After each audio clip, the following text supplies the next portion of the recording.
Good morning. So today we are going to work through just a few review problems. So you should have a copy of this.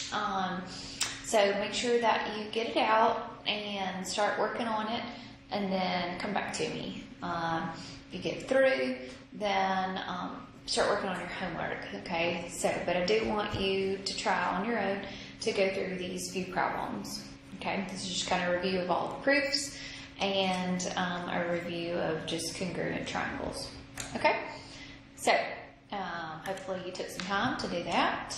So let's get back. Okay, so the first one here, it says write a congruency statement for the following triangles.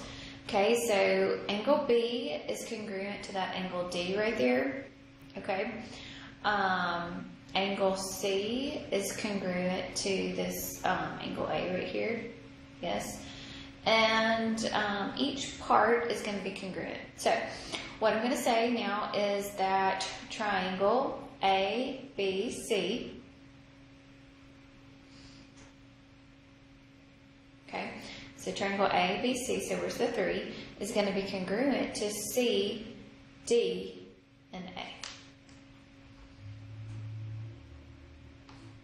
Okay, you can also say that triangle B, C, and A, okay, so B, C, and A is going to be congruent to D, A, and C.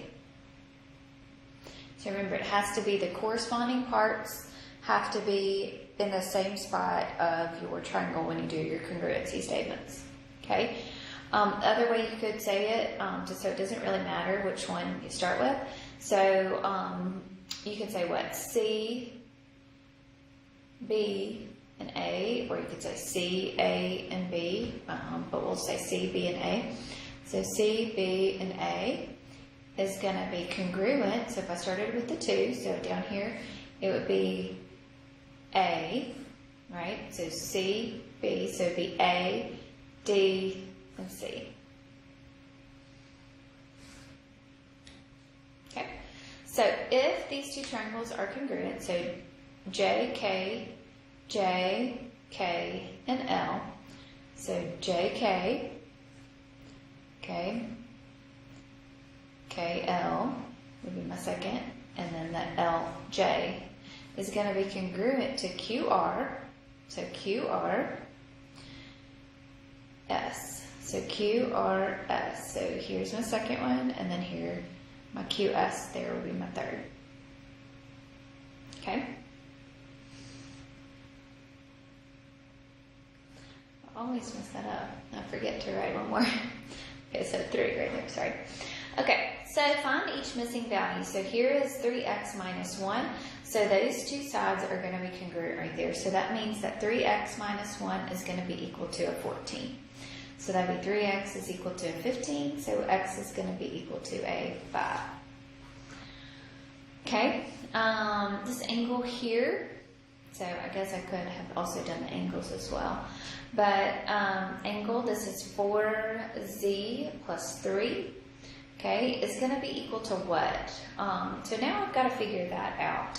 So JK, so here is going to be, is the side, JK is going to be congruent to this QR. Okay, so this angle down here is going to be 58.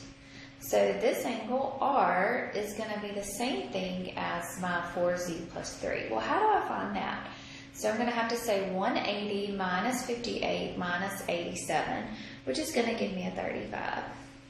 Okay, so 4z plus 3 is going to be equal to a 35. Subtract your 3, so you're going to have 4z is going to be equal to 32.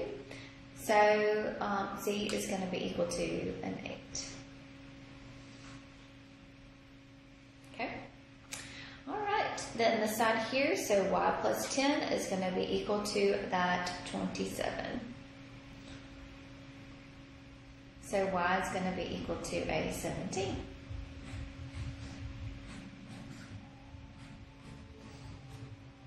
Okay.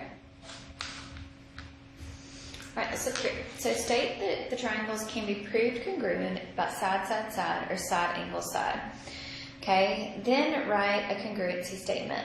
So here, I know that these sides, these are parallel and these are congruent sides here. Okay, so if these are parallel, then what angles here can be congruent? Then these angles here would be congruent. So this would be side, angle, side, and the triangle would be T, P, Q. Okay, would be congruent to S, Q, and R. Okay. All right, here we've got side, that's going to be congruent. Those two sides are going to be congruent. And in here, that's a reflexive property there. So by side, side, side. Okay, so we can show that triangle CFD, okay, is going to be congruent to EDF.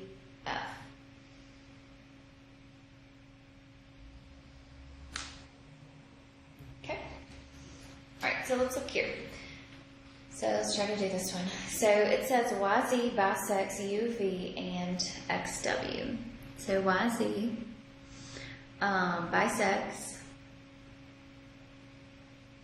UV and XW. So that is given. All right, so if it bisects UV, so YZ, where is YZ? So YZ here bisects UV. YZ bisects UV. So that means that UY is going to be congruent to VY.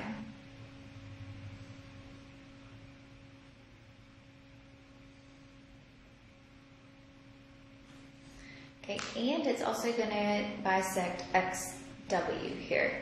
So it's also going to bisect XW. So that means that XZ is going to be congruent to ZW or WZ right there. Okay, but what are we trying to prove? So we're trying to prove that triangle UYZ, so UYZ is congruent to VY.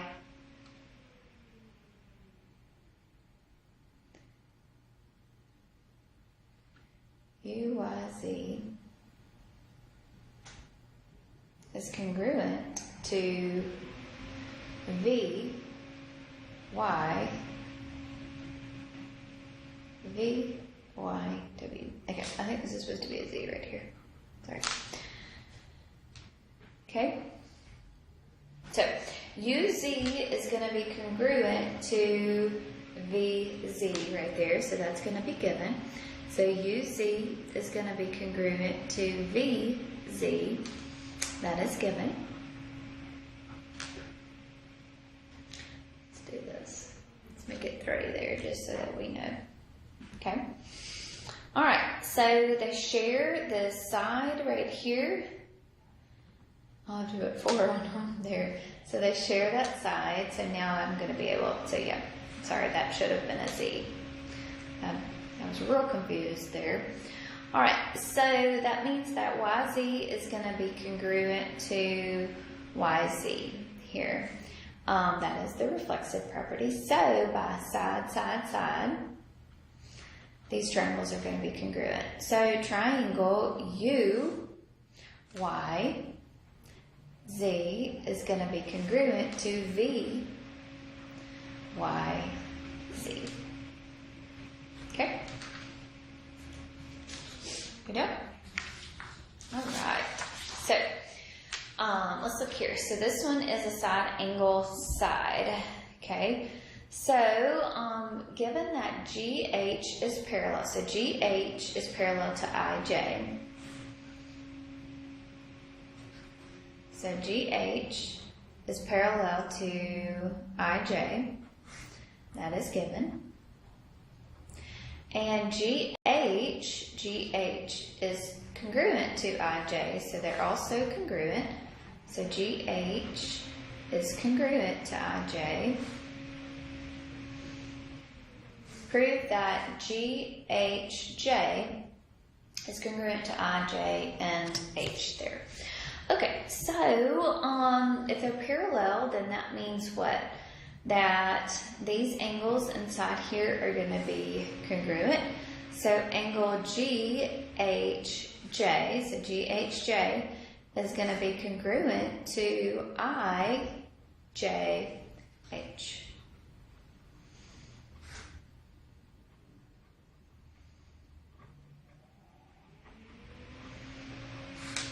Okay, this side is going to be congruent, so side, angle, side there. So HJ is going to be congruent to HJ, so that is the reflexive property.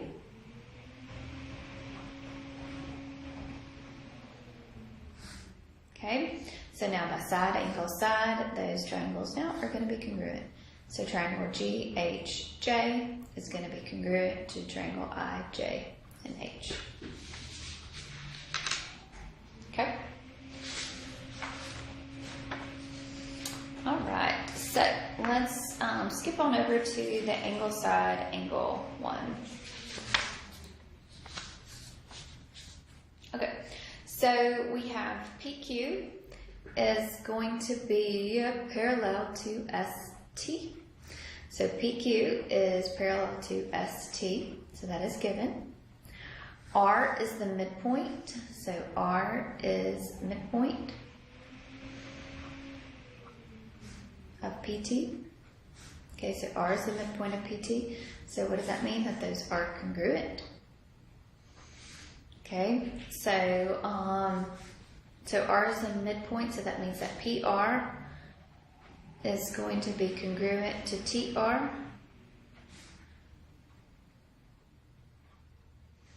All right, let's go back to I did it again. Let's go back to the parallel rule. So here, I've got parallel lines here. So that means that what? Q, P, and R there, that angle, and this angle are going to be congruent.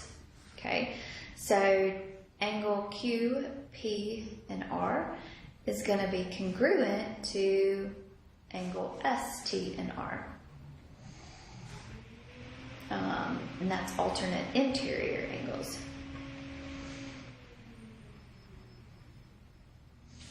Okay, this R here is going to be by vertical angles, those are going to be congruent. So that means that angle PR and Q is going to be congruent to TR and S.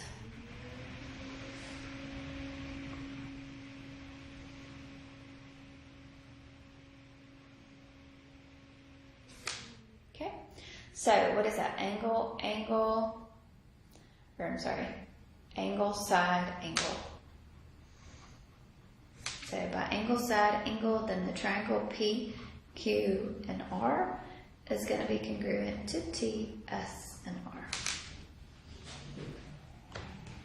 Okay, good deal. All right, let's look at this one. So angle N, L, and P is going to be congruent to angle N, O, and P. So that is given. So N, M, and P is going to be congruent to N, O, and P. So it's given. Also PN bisects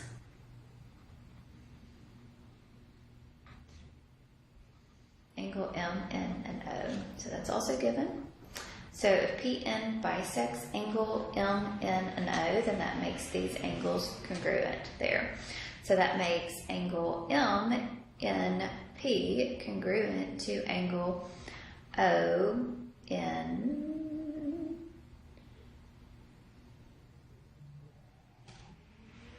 M, N, and P. Sorry, I'm labeling these kind of funny. M, N, and P is going to be congruent to O, N, and P. Sorry.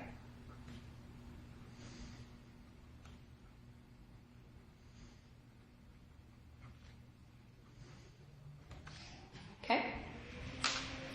The side is going to be congruent, so PN is going to be congruent for both triangles by the reflexive property.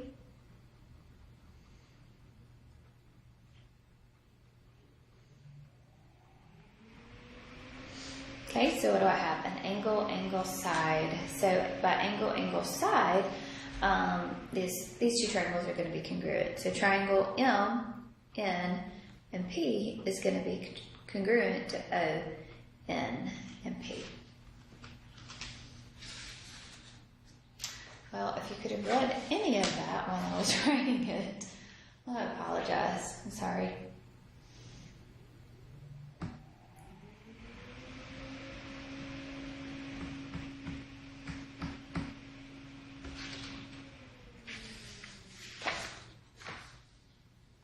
All right, so let's look at this one. Okay, so angles C and F are right angles. So that is given. So what does that mean? If angle C, okay, so angle C and angle F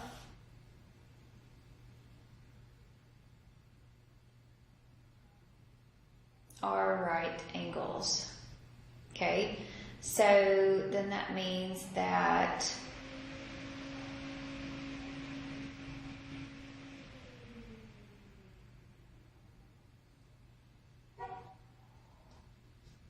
doesn't look like a right angle, does it?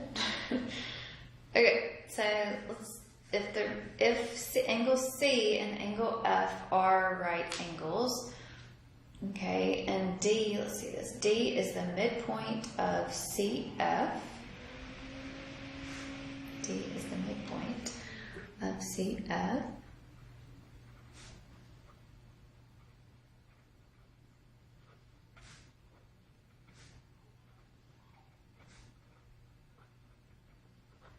Okay, so that means that CD is going to be congruent to FD.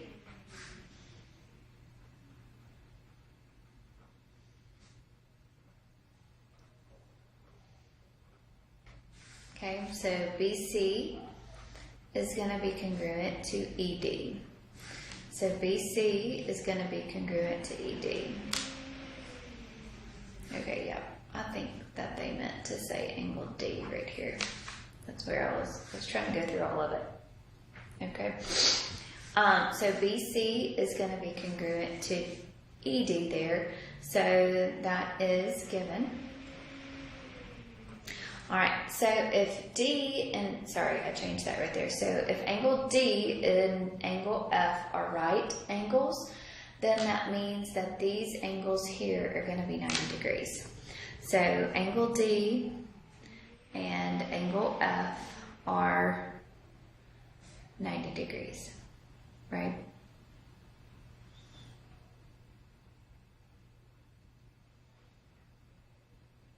That's the definition of a right triangle.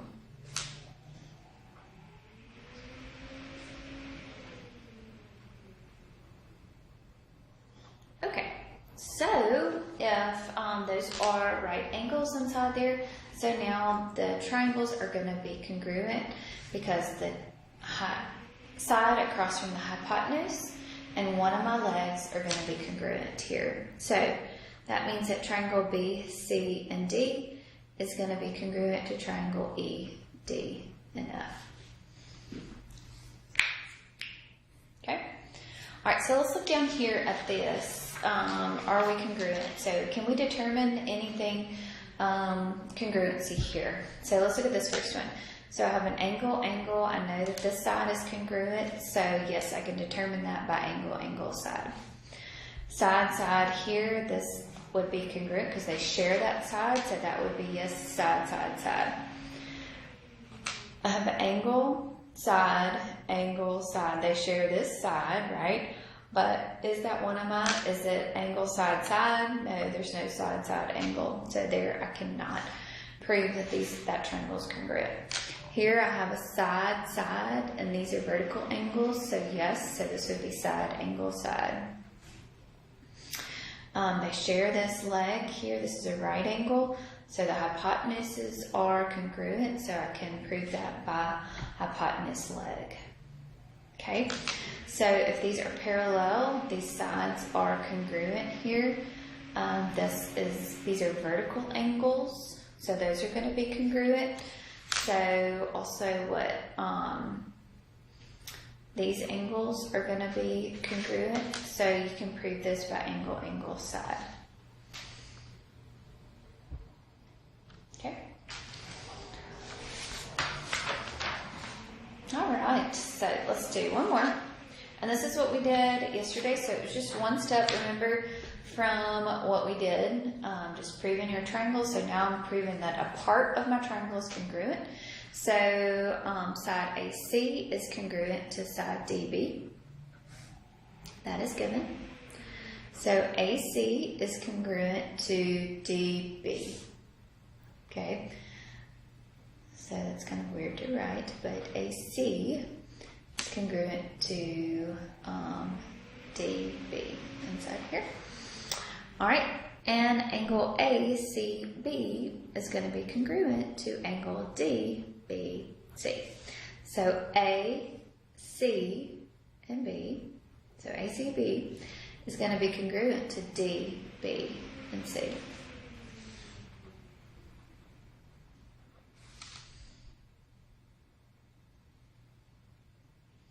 Okay, so I want to show that AB is going to be congruent to DC. So I want to show that AB is congruent to DC here.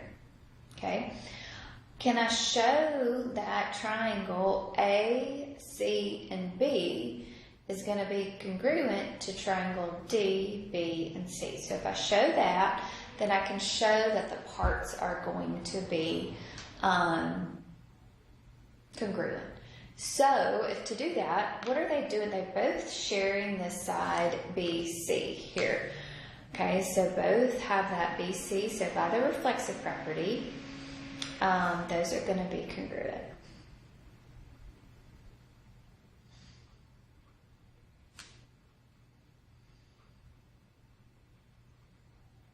Okay, so what do I have here?